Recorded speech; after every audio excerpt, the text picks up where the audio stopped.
Yeah, thanks, Brandon, for having me. It's always a blast. Yeah, it was a long day today. The Bulldogs had a big double overtime win in North Bay, and it was great that the OHL day was incredible today, in my opinion. I thought that it was you had a good 2 o'clock game, you had a really good 4 o'clock game, and an incredible 7 o'clock game. So it was great. But yeah, tonight's game was interesting. I thought that Soo really competed hard in that second period, but the depth of Kitchener just showed in the game. Um, Big telling tale. I know after game one, head coaches of the Soo Greyhounds, John Dean, talking about how we got the recipe. We got the recipe on how to beat the Rangers. We were competitive in the game there throughout game one. Game two, I thought, that recipe. I don't know if it might not be a good one to cook up because the depth of the Rangers really showcased today, and it didn't matter who they had in net. It didn't matter if it was Carter George in net. It did not matter who they had in net. The Kitchener Rangers weren't to be denied tonight, and that's what it was. I just thought the depth of the Rangers showcased the game and took the game over in the third period. The second period was owned by the Soo Greyhounds, but that third period, quite frankly, was all Rangers, and they just came in waves. It felt like if the Greyhounds had two back-to-back shifts, the Rangers would have 3 to 4 shifts in a row. It felt like Soo has one while the Rangers have two shifts. It just felt like they were one up all game long, especially in the third period, and that's when it mattered most.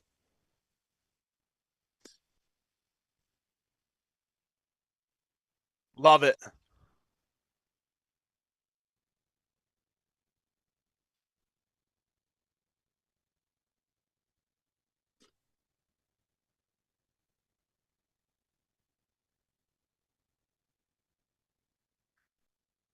Yeah.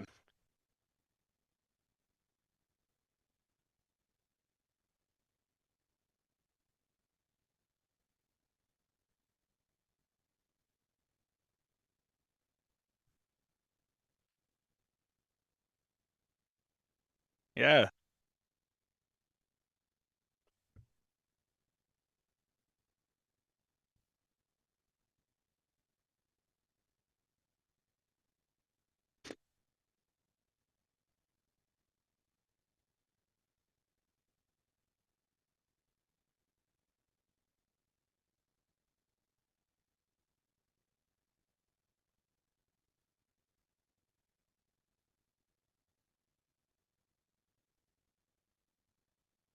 Yeah, you mentioned Jordan Sharon. The guy had 40 plus points in the regular season for the Greyhounds. He starts tonight on the fourth line. I think that's because they're on the road and they don't have the matchup. I think that that's a thing that I mentioned about John Dean having the match or not having the matchup, but he mentioned that they had the recipe to beat the Rangers, and I think that was part of it. I think that you balance the lines, you look at their lines throughout. Well, you have a 40-point guy on your fourth line, and you see the third line, second line, leading into the first line. You see the depth that they put on display because I think that the matchup, no doubt, no doubt. I don't think it's a secret. The Rangers are the deeper team in the series, and definitely on defense they are. And you look at the series up front, right? I mean, the Greyhounds on the road, especially in the auditorium, have to find a way to get matchups to hide guys the best they can. It's impossible to do that with the Rangers having the last change here at home, right at the auditorium. And I think that that's what's going to be interesting when the series shifts to Soo to see if that still goes. But when you see Sharon on the fourth line, I just think it's partially, hey, we need to try to beat the matchup here. The Rangers have the matchup. You say Ahokas is a great coach with the matchup in their favor at the auditorium. The Rangers are a tough team to beat, and I think that's part of it. I think that, hey, we got to balance the lines out. We got to try to have 4 scoring lines instead of just the one or two, or we don't have a chance in this game and we don't have a chance in the series. And I think realistically, I think anyone listening right now that's a Soo Greyhounds fan or a Rangers fan knows that the big picture that, hey, you got to you got to be able to match up the best, and I think that I thought the Greyhounds thought that, hey, this gives the Rangers the hardest opportunity to match up against us because, like I mentioned, John Dean after game one saying about the recipe, well, that's an interesting recipe. No doubt having a guy with 48 points on the regular season on your fourth line. That to me, that's what that is. Apologies for my mic not being on for the first 2 minutes of this show, so gotta love post edit. I'll make sure I do that for the video version, for the audio version later tomorrow. But you mentioned that, and I mean, we talk about Brady Martin has to be a catalyst for the Soo Greyhounds team. And he only has one secondary assist through 2 games of this series. And obviously that's got to be a point of emphasis for the Rangers to be able to shut him down or attempt to, really, because everything sort of runs through him. But you look at the power play tonight, and we'll get into we'll just go ahead with the scoring summary because I want to talk about that there. 38-31 in favor of Kitchener, the shots. 2 for 2 for Kitchener on the power play, 1 for 6 for Soo. Face-offs 43-29 in favor of Kitchener. The 1 for 6 for Soo on the power play is the glaring one to me, Colin, because they had opportunities tonight, 2 5-on-3s, and I just really haven't seen, with the possibilities and capabilities that they can roll out there with a 4 or 5 man unit, the Soo Greyhounds, and for John Dean's club. I really haven't liked what I've seen from their power play so far. No, I think it's too extra. I think it's too extra, and I think it's too perimeter. Let's be honest. You look at the Greyhounds' power play right now, Brandon, in the series. You look at guys like Chase Reed up top. You look at Mignosa. You look at Brady Martin. Right? Those are the 3. To have a successful power play, you have to have all 5 men contribute to the power play. They all have to play a part. And right now, I think the Soo Greyhounds have 2 to 3 pieces that play a part of the power play, but not a complete unit. You have to have a complete unit synchronized in the system to be successful on the power play. And you look at the Rangers on the flip side, 2 for 2 tonight. Why is that? You look at how they manufacture goals on the power play compared to how the Greyhounds do, right? You see the one of the most dangerous power play chances through the legs from Brady Martin net front. Like, to me, I get it. That's a nice move, and wow, that's cool. You're gonna get on Instagram if you score the goal. But realistically, you just go forehand, backhand there, you probably have a better success. I think it's stuff like that. The simple game. Everyone has to be involved in the power play. And you look at the tail of tonight, 1 for 6 versus 2 for 2 on the power play for the Rangers, 1 for 6 for the Greyhounds. To me, that's something that, hey, not all 5 men were contributing to the unit at the same time. And that they all have to be involved on the power play. And right now, I think it's too predictable. The Soo Greyhounds power play is, hey, as we get through to a series, right, teams watch video. And that's something that, hey, there's no hiding power plays. There's no hiding power play structure. And that's something right now that the Soo Greyhounds need to work on because they need to get everyone involved in the power play, not just 3 players. And I think that was a problem tonight. No, it was, and it's been tough to watch because they have the talent out there, right? And it's just, how many times do we see, great teams on paper and just not able to put it all together? And I feel like this Greyhounds team, 5-on-5, has shown the capabilities of keeping up with the Rangers, but they could have really blown this game open and maybe been on the winning side of it if they could have had a better opportunity on the man advantage. Kitchener really, I know there were some penalties that maybe shouldn't have been called, but the Rangers are really doing it to themselves and almost letting Soo back in this game with these power plays, but they were able to kill off 5 of the 6.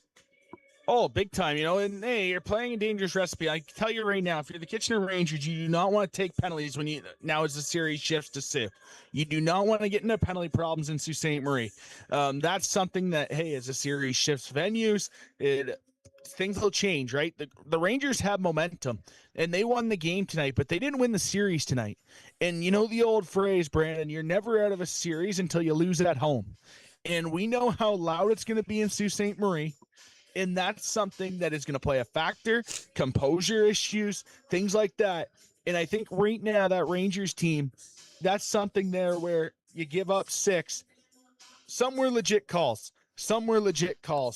I know there's arguments until it blew in the face. Too many men. I know I messaged you, Brandon, if it was or not, if it was legit. You pull the Brady Martin penalty. I didn't like the penalty by Amidowski grabbing Martin like that. One thing, there's 2 things on two things I really think about, Brandon, on that play. One, I understand what Amidowski's trying to do. You know who Brady Martin is on the ice. And by the way, Amidowski and Woolley have been incredible against the Brady Martin. They've been incredible through 2 games. You're not going to see defensive play like that. And no surprise, you look at them, they're 2 men's, they're heavyweight. Those are guys that play men hockey built for the postseason. That's why Brady Martin's struggling so far in the first 2 games at the odd. But my second point I wanted to mention about that is, so you know who Brady Martin is? Yes, you're going to try to do your thing. Where's the Soo Greyhounds? There was no Greyhound in sight sticking up for their captain. That was interesting to me. That was an interesting point for me because I don't know if guys are looking to turn pro and play playoff games in the American Hockey League, or what's going on there? But that was a very big surprise to me when I saw that. It's your captain, right? Like, I was surprised that no one went involved. You scored in the power play. That was the only power play goal they scored on in the game at start the third period. But to me, that was interesting. Those are the 2 points. I know you know who Brady Martin is. You're trying to get under his skin, but where's the Greyhound teammates? And that's just one thing that it really caught my eye in the contest tonight. That moment in the second period.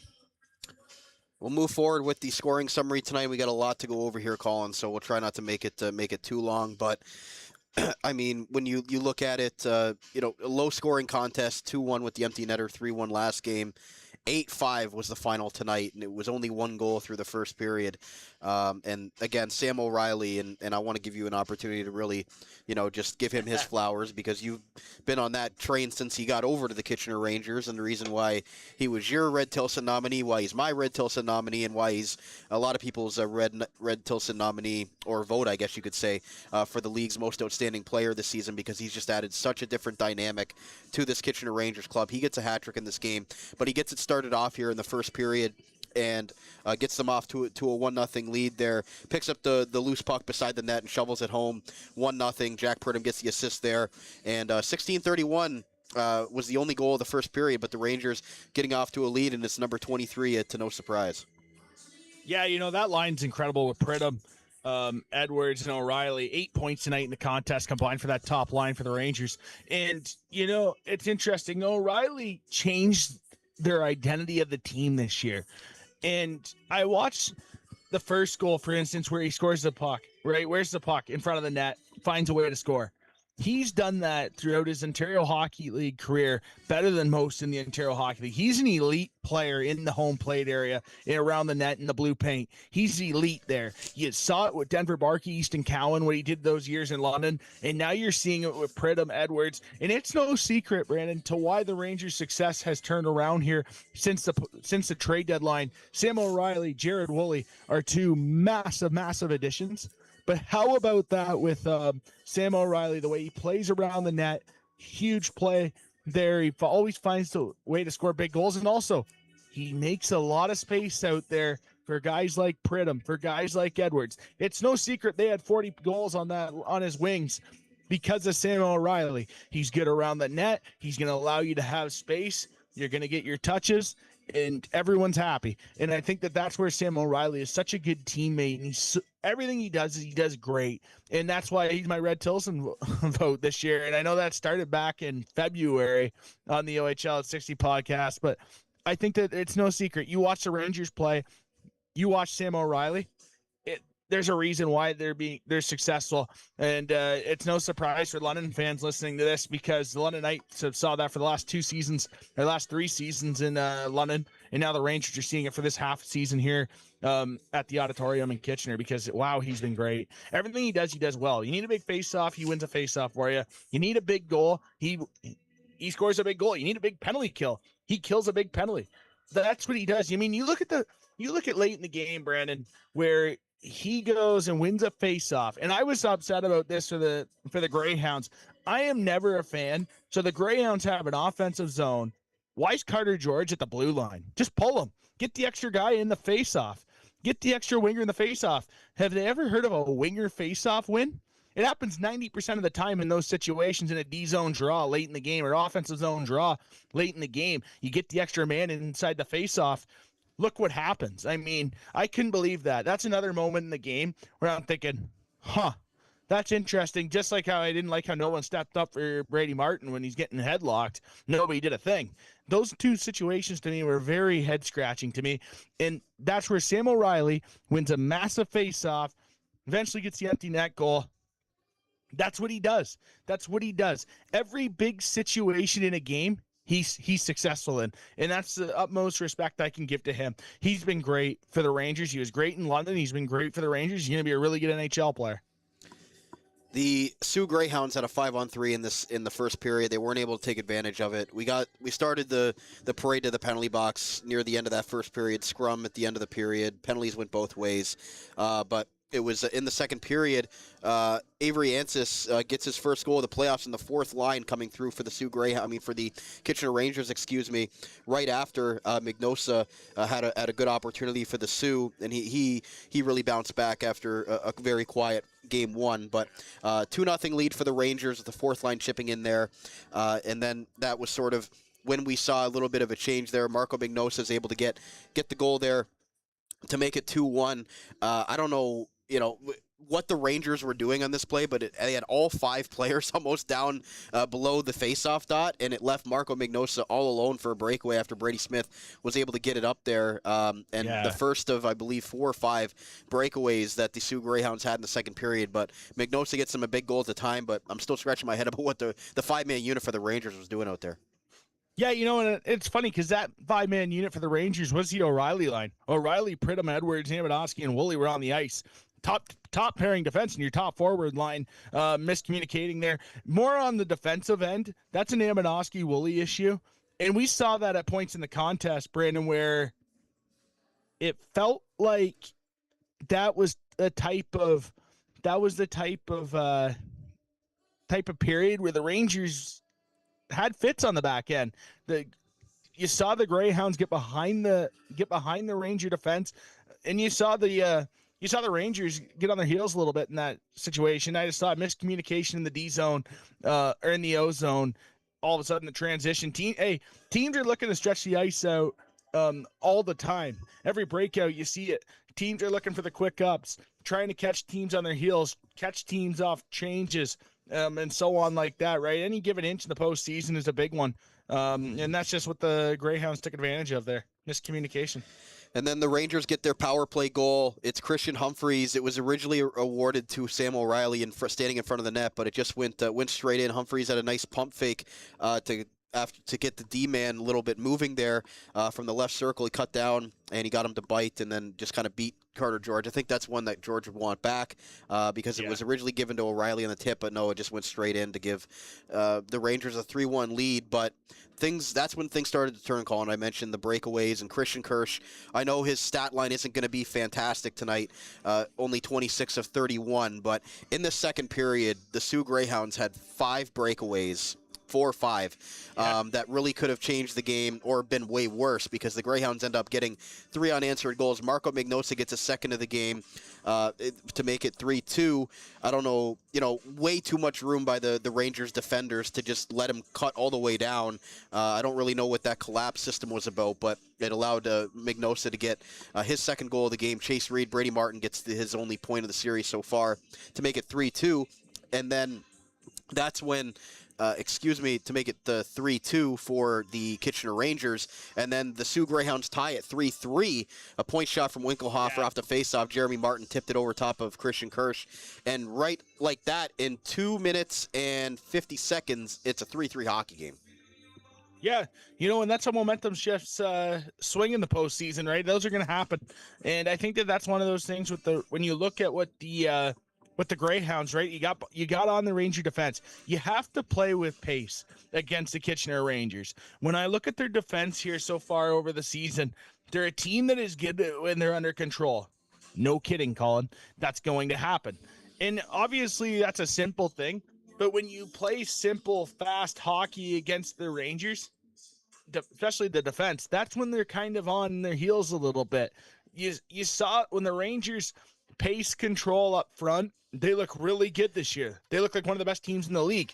But when you get on their defense, when you play with pace, you can see the vulnerability in the way they play the game. You can see it, and I think that's something there that the Rangers have to address here as the postseason continues on for the Rangers.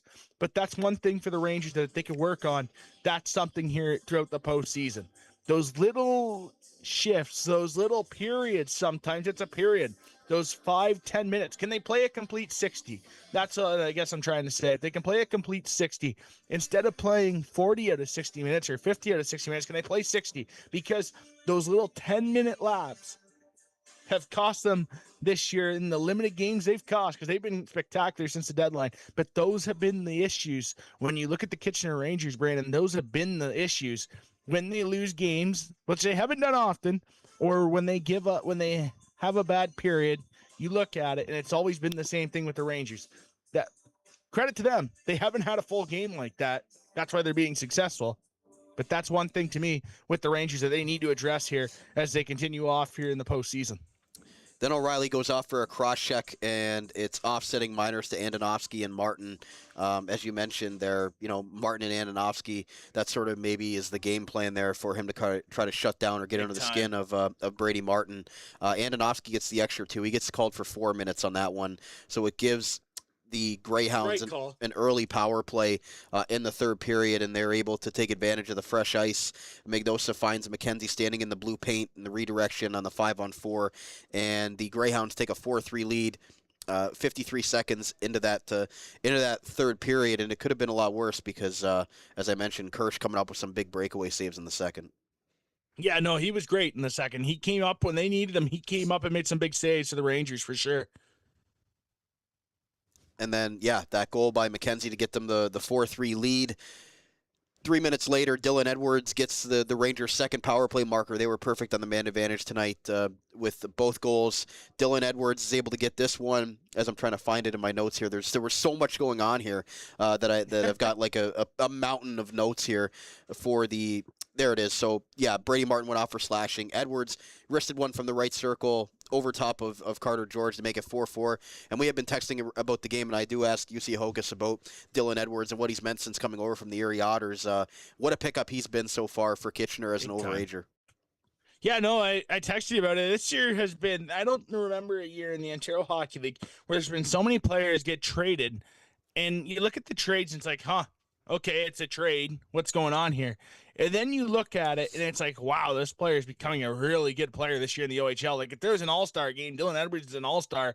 He went from possibly being an all-star in the Ontario Hockey League to being in the top end of the league here, talent-wise. I mean, he's been great. And all around the league, we have saw this year. There's been so many trades. There's been a few with the Erie Otters specifically that players have went elsewhere or have come to Erie and have played incredible on the year. And Dylan Edwards is one of those guys who goes to the Rangers and has just lit it right up for the Rangers. I mean, he's got to love Jussi Ahokas and the way they have him playing there in the system. I mean, what a dream. I mean, Sam O'Reilly and Jack Pridham on your line. I mean, sign me up, right? Great spot. Doesn't get much better than that. But then the last, I guess, positive moment for the Greyhounds, and it was when they took a 5-4 lead. But, wow, did not expect this from Jared Woolley. Threw a meatball right up the middle of the ice. Jeremy Martin picked it off, goes forehand on Kirsch. You don't expect that from number 51 a lot because of, where he comes from the program. He's an LA Kings, pretty highly touted prospect, comes from a good system in London, has been playing, him and Andonovski have been the shutdown pair and done a good job for the most part against that Soo Greyhounds top line. But just a mental error there, and it cost him the goal, and the Soo Greyhounds go up 5-4 in this game. Yeah, you know what? It's one of those things for Woolley that he probably wants that back. But when you look at the way, like I said, the Rangers defense, they got a big defense core. You got to get inside on them. You have to get inside on them, make them feel uncomfortable. If you can speed the game up against their defense, get inside on them, get shifty with them. The Greyhounds have a chance that they can do that. If not, tip your cap to the Rangers, and hey, but that's one of those passes obviously Jared Woolley would want back. But hey, like I mentioned, if you look at the Rangers, that's how you're going to beat their defense. It's been whenever there's things going against the Rangers, and like I mentioned, there hasn't been a lot that has went against the Rangers, but when it has, it's because the gap control, it's because the forwards hard on the defense, and you're going to get odd man rushes against the Rangers. You're going to get opportunity against the Rangers D. In on their goaltending if you can make them uncomfortable. That's the name of the game against the Rangers D.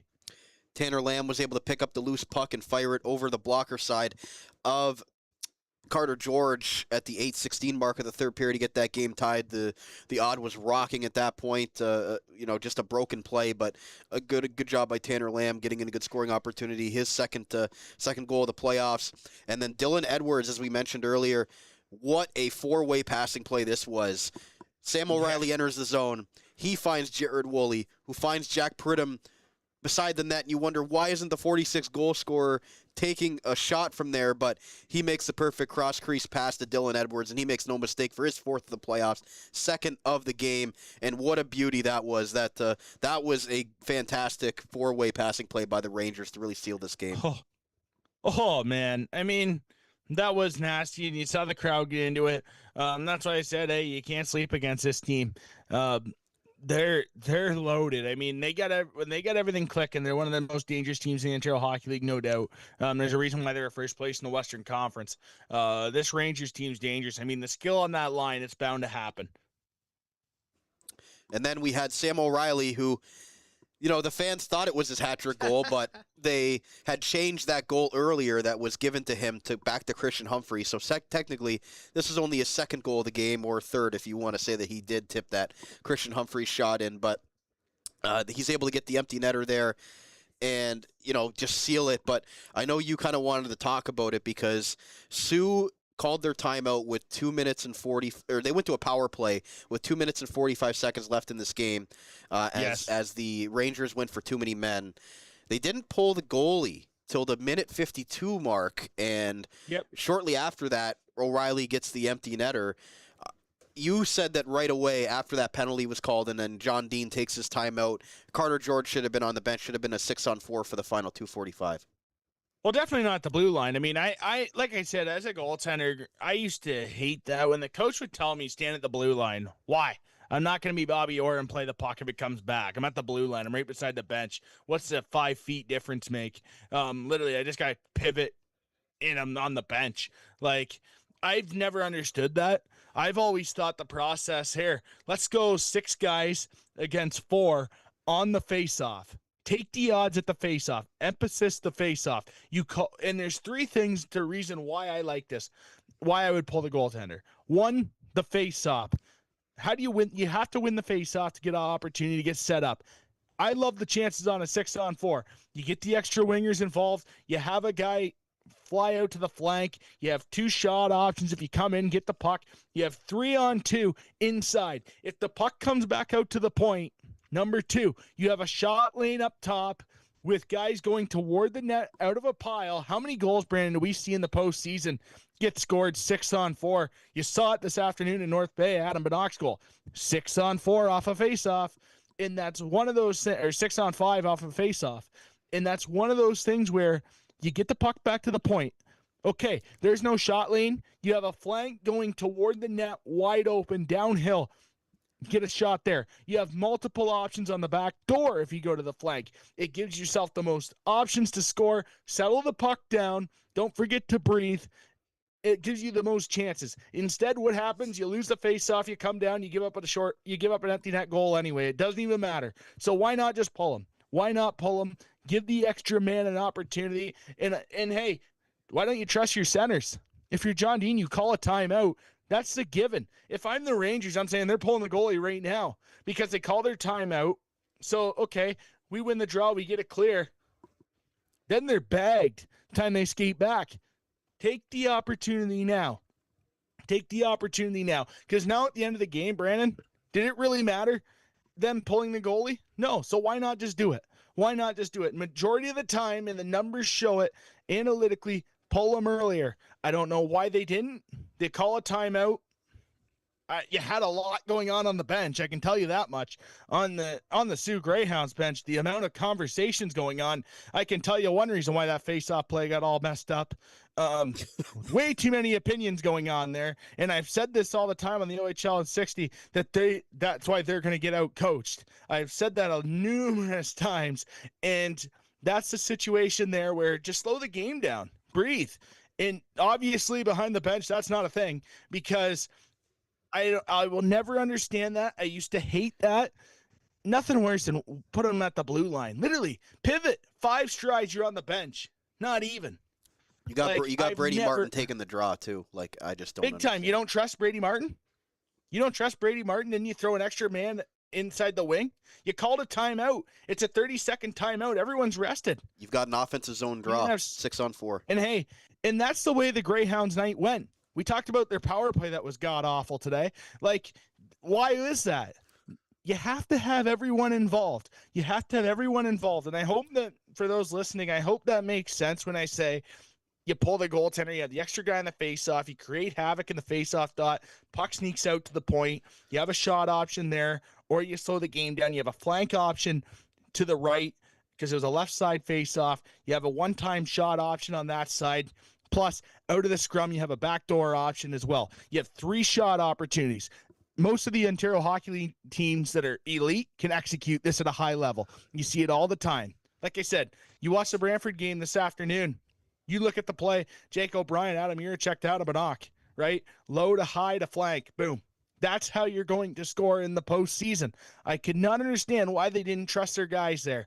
And I know if I'm Brady Martin, I'm trusting him. If I'm the head coach of the Greyhounds, I'm trusting Brady Martin, a guy that's spent time with the Nashville Predators this season. He was living at Philip Forsberg's house. I trust him. I trust the future NHLer. I trust him with 2 guys on his wing helping him out for a winger win in the faceoff. When it's down to the nitty-gritty in the postseason late, you need a big ozone draw, you're down 1. I don't know. I'm pulling the strings here. At least I'm going down with a fight, but apparently that's not a thing right now. O'Reilly gets his 3rd or 4th goal, if you want to call it that, to have the rest of the Kitchener Rangers hats fly onto the ice for the ones that were already gone from the last goal. But that was technically his empty netter, 8th goal of the playoffs. The last one he got was shorthanded as a 6-on-4, and then he gets the icing on the cake to make it an 8-5 final. Just, wow, an offensive onslaught from the second period on from both teams. That was 12 goals scored from the second and third period. A fantastic hockey game, and again, the Soo Greyhounds had their opportunities in this game to even the series 1-1, but now it's 2-0 Kitchener going back to the Soo on Tuesday. Yep. The 3 stars, Dylan Edwards gets first star with 2 goals. Marco Magnosa for the Greyhounds, 2 goals, 2 assists, and Sam O'Reilly with the 3 goals performance. But there was a ton of penalties in this game as well. But, yeah, 8-5 ends up as the final. And before we hit the break, Colin, I do want to mention the play where Jared Woolley yanked Travis Hayes out of the net. He was kind of sitting underneath Christian Kirsch, and he literally grabbed him by the back of the jersey and collar and pulled him out of the net, taking the trash out, I guess.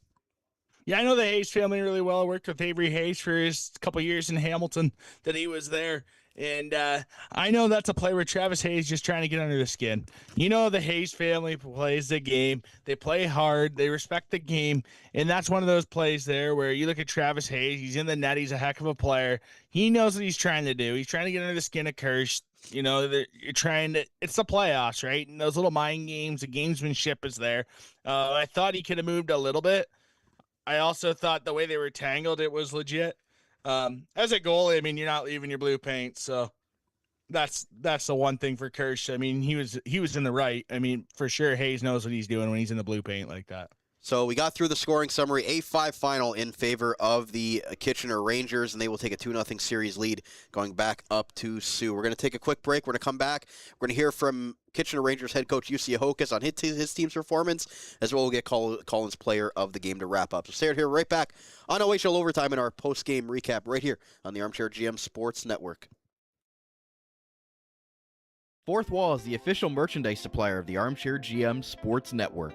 Our user-friendly site is print to order with no minimum items or inventory needed, shipped right to your doorstep safely and efficiently from their North American warehouse. All of our logos are available to supporters, listeners, and viewers can have the best variety available to them for their swag preferences. All items are priced as low as possible, allowing everybody who wants to support our business with the opportunity to do so, receiving quality and comfortable products in return.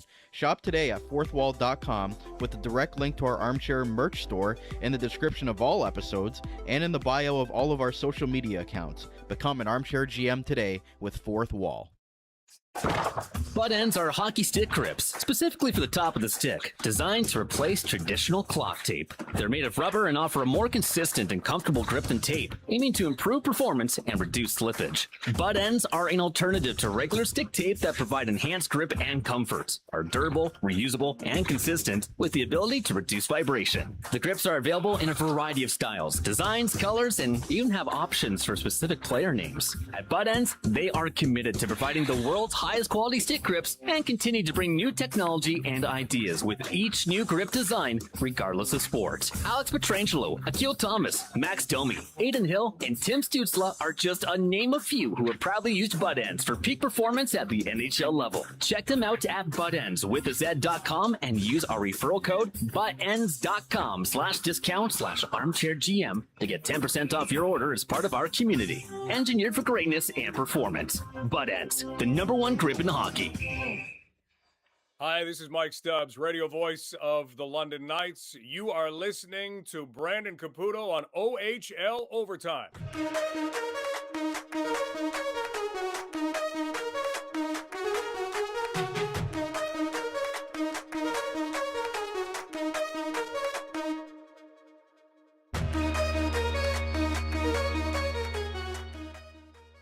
Welcome back to part 2 of today's OHL Overtime post-game recap here in the OHL playoffs. Kitchener Rangers take down the Soo Greyhounds 8-5 in Game 2 of this Western Conference second round matchup. Brandon Caputo and Colin Ward of the OHL in 60 podcast and the Dogcast on the Bulldogs Audio Network back with you, continuing to break this one down. Thank you to everybody tuned in live on the YouTube version, as well as those listening the next day on your favorite on-demand audio podcast platform. Make sure to give us some love on whatever one you chose to listen to us today, as well as on Facebook, Instagram, and TikTok by searching the Armchair GM Sports Network for all of our short reels and content. Colin, yes, it's always great to hear the radio voice of the London Knights, Mike Stubbs, even though the London Knights are not in the second round this year. Very rare for that organization, and I know, things didn't turn out well for the Rangers against London last year, but, they get a great piece of Sam O'Reilly, another one in Jared Woolley. And, they're off and running here, up 2-0 in the second round. I know that Flint and Windsor is going to be a gauntlet to be able to possibly face Kitchener in the Western Conference Final. But looks like we're setting up for quite the matchup here as we wrap up getting to the finals of the West. Yeah, no, it's going to be great. I mean, I think both series are definitely not over. Yeah, they're 2-0, but man, these have been a fight. These have been one-goal games in the heart of hockey games, right? Like, when you look at the thick of the games and the way the games have gone, they've been competitive. These games, they may look one-sided right now in the series being a 2-0, but like I said, it's one game right now. It's not. The Greyhounds didn't lose the series tonight. The Rangers didn't win the series tonight. They won game 2. They're up 2-0. You're not out of a series until you lose at home. And I think that for the Flint Firebirds and for the Soo Greyhounds, you can sleep well tonight knowing that. The Greyhounds obviously aren't going to sleep well tonight for their power play being awful. And I don't think the coaching decisions have been great. But other than that, I think that, hey, you can clean those up. You got an opportunity. You have an opportunity, and it's definitely not over. And I know right now there's a lot of talk online, hey, every series is 2-0 and a 3-0. It's just like round 1. This is not over. The series are just going to the second venues now for 3 out of the 4 series. You saw North Bay today with the effort they had compared to the first 2 games in Brantford. If that's the opportunity, if other teams are going to step up like that now as they get their home games, I don't think it's going to be all sweeps. Like how everyone's leading on here online after the first 2 games here all being 2-0 in the West. And I know that the London Knights team is not quite what it's been the last 3 years, but the Soo Greyhounds did look impressive in that first round matchup, taking them down in five games. It's never an easy thing for a Dale Hunter coach team with the scheming and everything like that. And Soo has to sort of get back to what made them successful in that series. Well, they're outmatched right now, Soo. That's the thing, honestly. And props to the Greyhounds for trying it with Sharon on the 4th line. Props for that.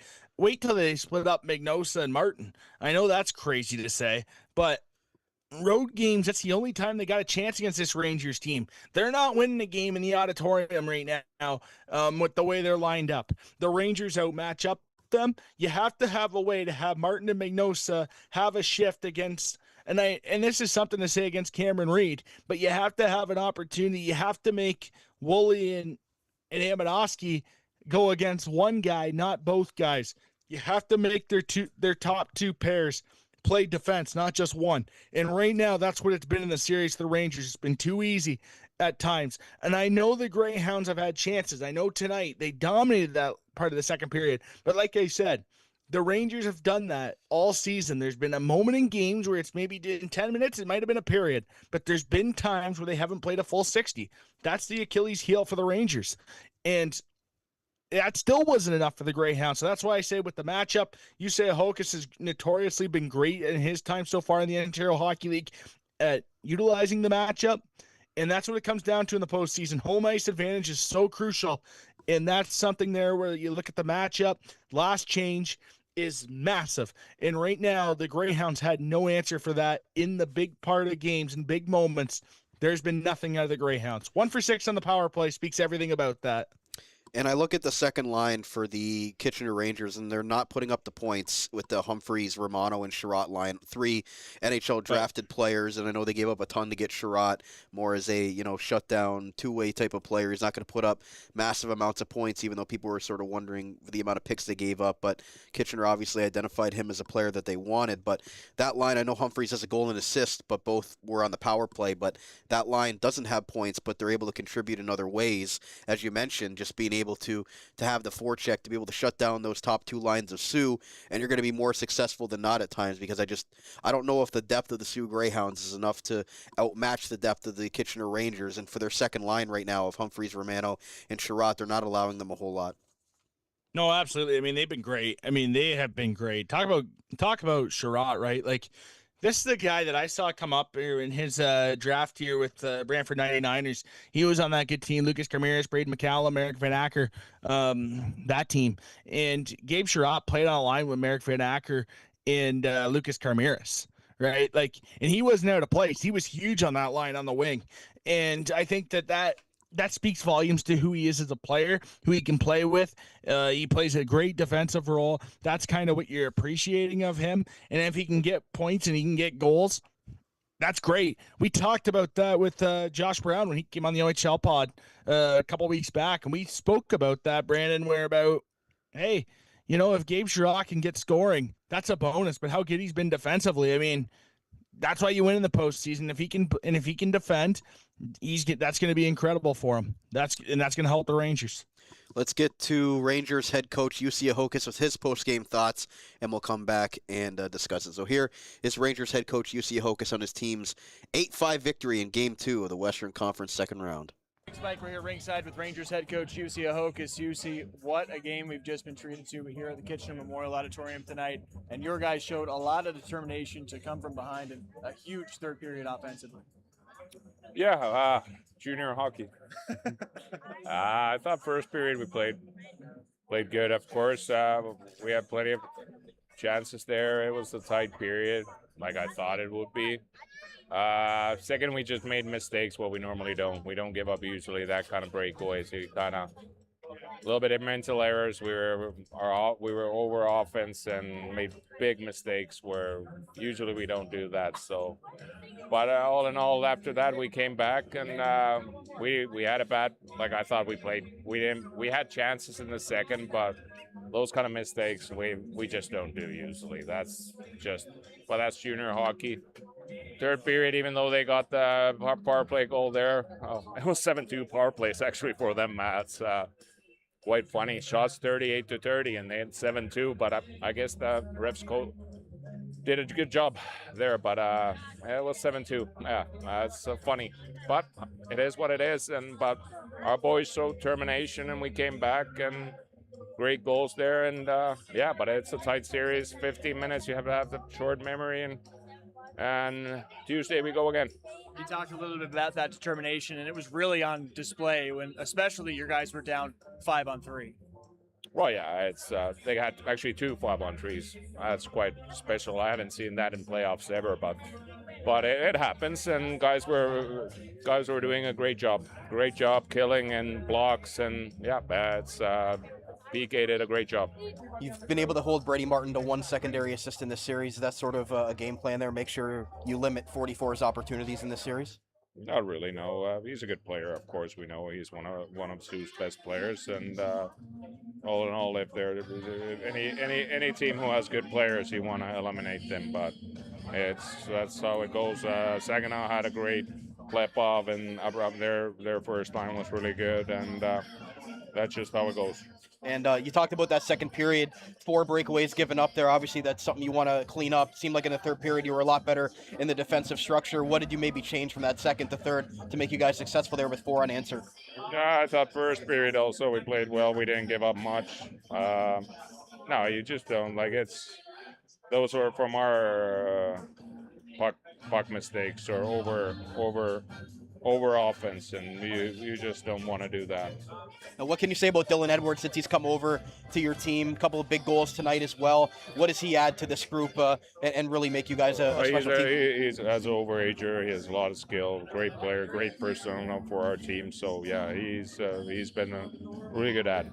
And then lastly, talk about being able to fly up to Soo now. A little bit of an advantage there because of games 4 and 5 being a back-to-back. Is that something that you guys talked about, being able to get up there in a quicker trip and quicker commute? Yes, I think if you're that's just shows organization that we're serious.